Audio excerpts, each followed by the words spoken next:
Como a gente viu ontem, o deputado federal bolsonarista Daniel Silveira, ele foi preso após gravar um vídeo, publicar aqui no YouTube um vídeo insultando, difamando, caluniando e ameaçando ministros do Supremo Tribunal Federal. Ele foi preso por uma decisão do ministro Fachin, mas ontem o Supremo Tribunal se reuniu e, por unanimidade, os 11 ministros do Supremo, incluindo o Cássio Nunes, que foi o ministro nomeado pelo Bolsonaro, todos os ministros confirmaram a decisão e mantiveram Daniel Silveira preso. Agora cabe à Câmara avaliar se vai reforçar essa decisão ou se vai ter algum outro tipo de punição alternativa, se vão cassar o mandato do Daniel Silveira. Aparentemente, aqui eu vou pôr umas reportagens para vocês aqui embaixo, aparentemente o Arthur Lira está tentando agora meio que pôr uns panos quentes ali, apaziguar um pouco o Supremo, tentar encontrar algum tipo de saída política para isso que não envolva prisão, porque, como eu falei ontem mesmo,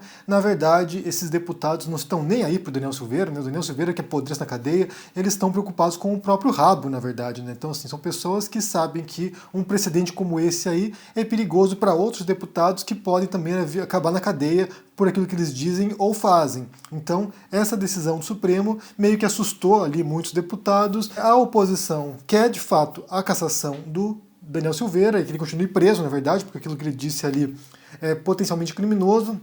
Mas, de suas contas, a decisão será política. Mais do que jurídica, mais do que uma decisão pela lei, será uma decisão feita com base na própria sobrevivência de muitos deputados que também poderiam acabar em cana por causa disso. Então o que vai prevalecer provavelmente no final tem muito a ver com esse corporativismo dos políticos, né? Eles vão agora tentar limpar a própria barra.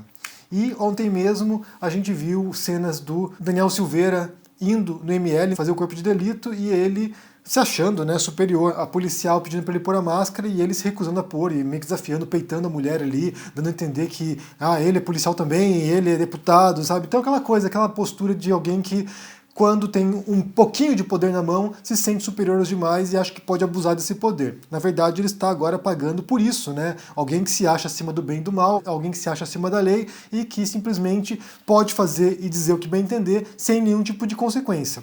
Inclusive, a decisão da prisão dele, além de dividir os políticos, né, além de você ver agora esse impasse ali na classe política, a gente mantém ele preso e isso pode nos prejudicar depois, também há uma divisão ali, também há diferentes posições, há uma divergência em relação aos juristas sobre esse caso, né? Tem muitos advogados e muitos juristas e juízes também que estão ali discordando ou em conflito em relação a essa decisão. Alguns acham que foi ilegal essa prisão, que o Daniel Silveira não poderia ser preso, alguns acham que, de fato, o Supremo acertou, alguns pensam que, na verdade, embora pela lei não fosse correto, mas em termos coletivos sociais faz sentido, ou seja, tem uma série de posições diferentes ali e isso, mais uma vez, abre brecha para um monte de discussões. O direito não é uma ciência exata, não é algo que você tem assim fixo em pedra, aqui está a resposta e acabou. Na verdade, são um conjunto de normas de conduta estabelecidas historicamente, então, assim, em algum momento seres humanos, pessoas foram lá e decidiram isso aqui é correto, isso aqui não é correto, isso aqui é aceito, é válido socialmente, isso aqui é ilegal.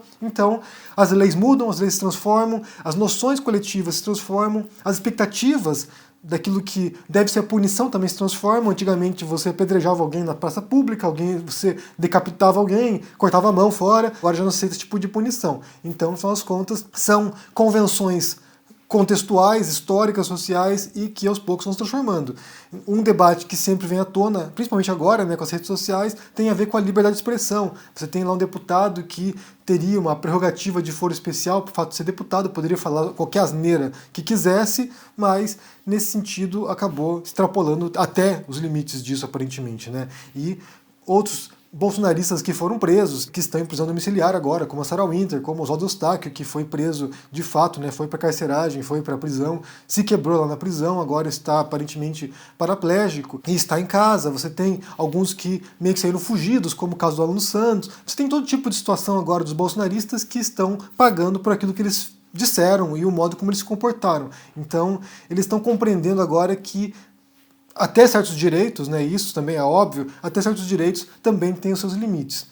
Eu quero ler aqui um tweet do próprio Daniel Silveira. Ele publicou isso aqui em 12 de novembro de 2020, ou seja, no passado, poucos meses atrás, 4 meses atrás praticamente, e ele diz o seguinte aqui, olha, Daniel Silveira, esse ex-PM, atualmente deputado federal e que está preso por ter ameaçado os ministros do Supremo. Diz aqui Daniel Silveira. Tolerância zero contra todos os tipos de crimes. Bandido bom é bandido na jaula ou na vala. E esse tipo de tweet do Daniel Silveira, para mim, assim, expressa simplesmente essa mentalidade binária dessas pessoas, simplória, né? Pessoas que são incapazes de compreender as sutilezas da realidade. A gente vai falar um pouquinho mais sobre isso mais tarde, possivelmente. São incapazes de perceber as sutilezas da realidade e pensa que qualquer tipo de crime, ele fala que, olha, tolerância zero com qualquer tipo de crime. Então, aqui ele está falando que alguém que comete um crime contra a honra, como foi o que ele fez, né? Daniel Silveira cometeu crime contra a honra, caluniou, injuriou, difamou ministro do Supremo. Qualquer tipo de crime para essa pessoa, qualquer tipo de crime para esse ex-PM e atualmente deputado federal, qualquer tipo de criminoso deve estar preso ou morto. É isso. Não há multa, não há penas alternativas, não há nenhum tipo de possibilidade de recuperação, não há doação de cestas básicas. O negócio é você encher os presídios com todo tipo de crime que você possa imaginar, crimes financeiros, sabe, qualquer tipo de coisa que a pessoa fazer, né, difamação, a pessoa difamou alguém, vai presa, alguém xingou alguém na rua, vai preso, todo mundo vai preso ou morto, é isso, é a mentalidade simplória dessas pessoas, né? São incapazes de fato de compreender que a realidade é muito mais complexa do que isso, que você tem gradações de crimes também, por exemplo, agora, pensando no próprio caso do Daniel Silveira, né, cometeu crimes contra a honra e também ameaçou os ministros, está preso. Então, assim, na lógica dele, na própria lógica desse sujeito, na própria cabeça dessa pessoa, é o que ele merece. É claro que quando se trata de si próprio, né, quando se trata de, bem, eu cometi um crime, ou eu não acho que cometi um crime, porque também você tem essa relativização do crime quando se trata de você ou da sua família, ele não deve achar que ele merece estar preso. Certamente não deve achar, né? Tanto que ele desafia, né? Depois que está com a Polícia Federal em casa, ele vai desafiar de novo os ministros do Supremo. Então, assim, ele acha que ele não merece, ele acha que ele não é criminoso. Ele que disse lá também num vídeo que foi preso mais de 90 vezes quando era policial militar, ele acha que ele não é criminoso. Ele acha que ele é um cidadão de bem, um cidadão honesto, que merecedor de todos os tipos de honrarias e de respeito pela autoridade dele. Ele não acha que ele é um criminoso. Ele vai lá e comete crimes, mas ele não é criminoso. Ele é um cidadão de bem, ele é uma pessoa honesta, cumpridor da lei.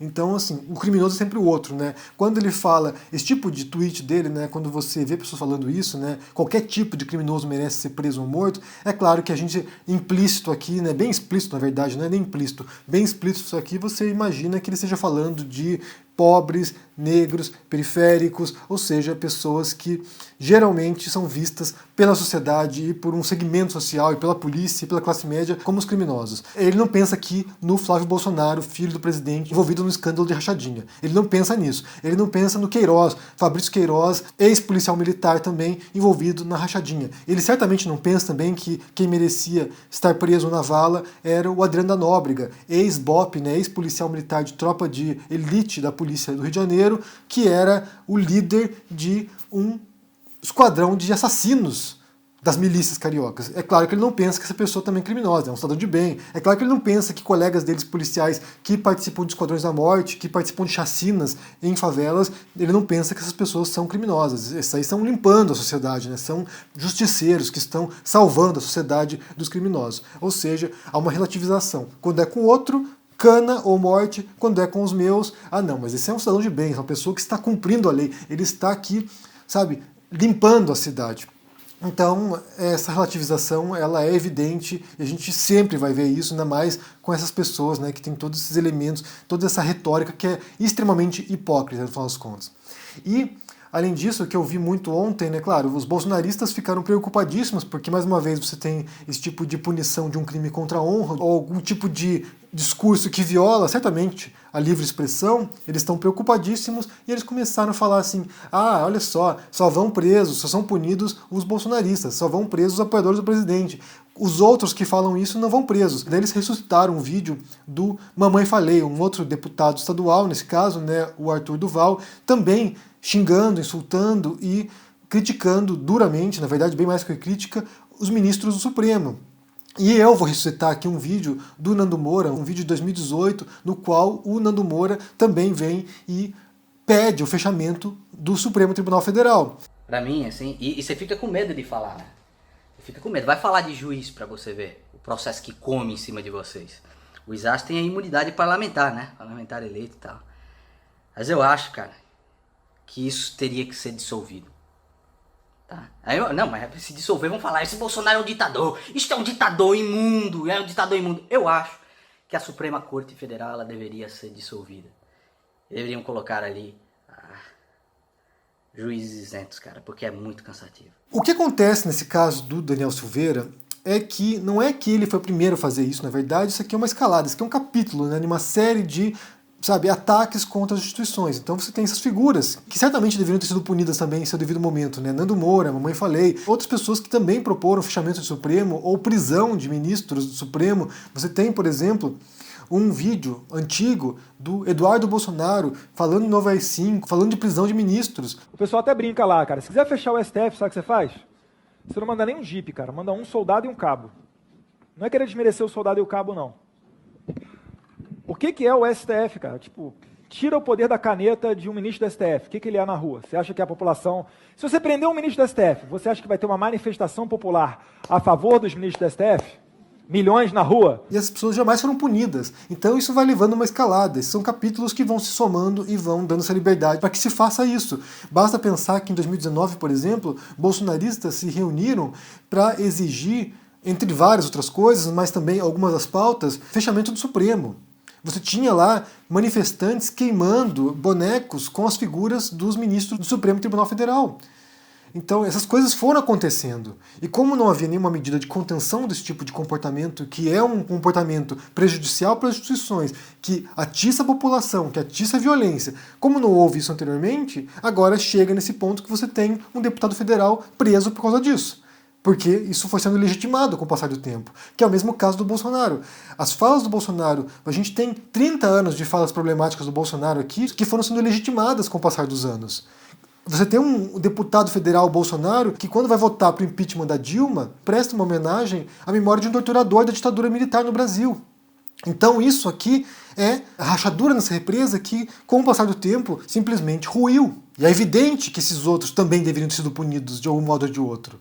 Seja multa, não sei se prisão é mais adequado, mas fosse multa, fosse algum tipo de investigação, algum tipo de punição mereceriam, claro. Mas essa bomba acabou estourando e, como eu falei ontem, nas mãos do Daniel Silveira. Ele vai pagar esse pato, né? Ele vai pagar agora essa conta que já vem de muito tempo, já vem de anos. Então aqui a gente tem duas questões. Uma delas é como a Câmara vai se comportar agora, se eles vão tentar, forçar para acabar em pizza, para que o Daniel Silveira não seja punido e acabe solto e voltando às suas atividades, ou se ele será cassado ou expulso do partido, o que vai acontecer também não sabemos, a gente vai ter que esperar para assistir. E o segundo ponto é que, de fato, esses ataques ao Supremo e às outras instituições, ao Congresso também, é claro que você está violando a lei também, mas nesse caso, isso aqui é uma somatória de eventos que foram levando a esse tipo de incitação às rupturas democráticas e à crise institucional. Então é o que está acontecendo. A gente só está vendo o desfecho dessas coisas, né? É onde isso está levando. Eu quero saber o que vocês pensam sobre esses casos aqui, né? Sobre esse caso do Daniel Silveira preso. Se você acompanhou esse debate que está dando agora, jurídico na verdade, né? Entre advogados, juízes que estão discordando aqui sobre a leitura dessa lei, sendo que você teve ali 11 ministros do Supremo reforçando a decisão da prisão do Daniel Silveira. O que você pensa sobre isso? Se isso abre um precedente perigoso para as liberdades de expressão no Brasil e também para os políticos, né, acabarem na cadeia também. O que você pensa sobre isso? E também sobre a fala do Daniel Silveira, que bandido bom é bandido preso ou na vala em qualquer tipo de crime, né? Em qualquer tipo de crime. Aqui ele não abre exceção. O cara roubou um pão para comer, ele tem que ir preso ou morto. Então, o que você pensa sobre isso? Deixa aqui embaixo no comentário, deixa o joinha, se inscreva aqui no canal, se torne um membro ou um apoiador para dar uma força, se torne também um aluno do ICL, o Instituto Conhecimento Liberta. Nesse momento estamos dando um curso lá de escrita e narrativas, estamos indo para a 6ª aula semana que vem, então participe, ainda dá tempo de você assistir todas as aulas e poder participar ao vivo lá nas quartas-feiras ou depois gravado e poder deixar sua pergunta para a última aula, que será uma aula respondendo as suas dúvidas. Então participe, se inscreva, o link está aqui na descrição e no comentário fixado, e também confira meus livros sobre Jesus histórico, um romance histórico sobre Jesus, o rei dos judeus, e também o livro sobre Bolsonaro, Minha Especialidade é Matar. Um abração para vocês, se cuidem por aí e até mais. Tchau!